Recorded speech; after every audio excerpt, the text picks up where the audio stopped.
Thank you, Chair. My question is for General Eyre. And General, I'm back to the Ukraine situation for a moment. And I'd like to ask you from a military point of view, given the knowledge and intelligence that you have, what, if anything, has surprised you about the unfolding of events in Ukraine? So thank you for the question, and I'm sure there's going to be books written on this for decades to come about the surprises that we've seen.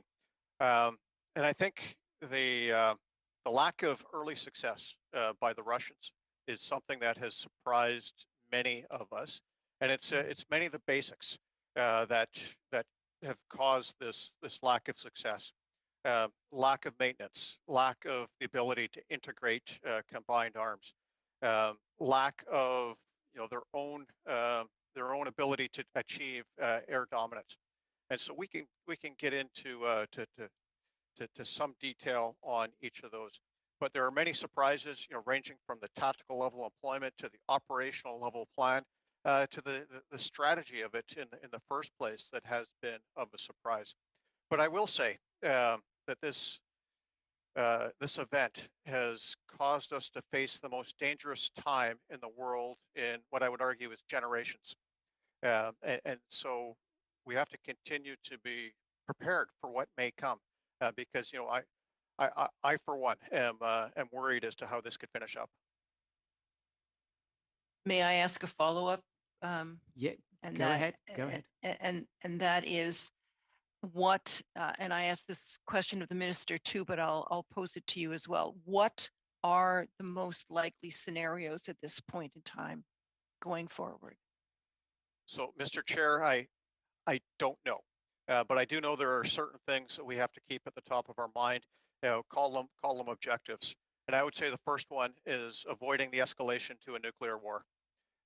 Over the course of the Cold War, we there was a lot of thought on deterrence, on the nuclear escalation ladder, and how to avoid that. Those lessons are being rapidly relearned right now. But it's more complex now because in the Cold War it was bipolar.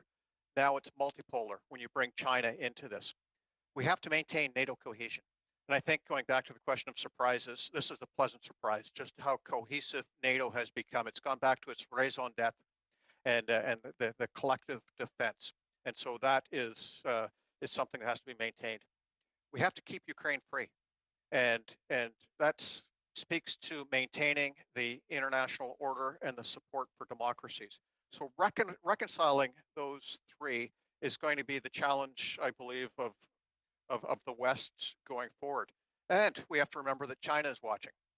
China is learning from what is going on, both tactically, operationally, what's happening in the information environment, technologically, what works, what lessons that they take away as they continue to underwrite the atrocities that are happening in Russia, underwriting through um, political support, moral support, economic support. So we're facing a much more dangerous world as we go forward.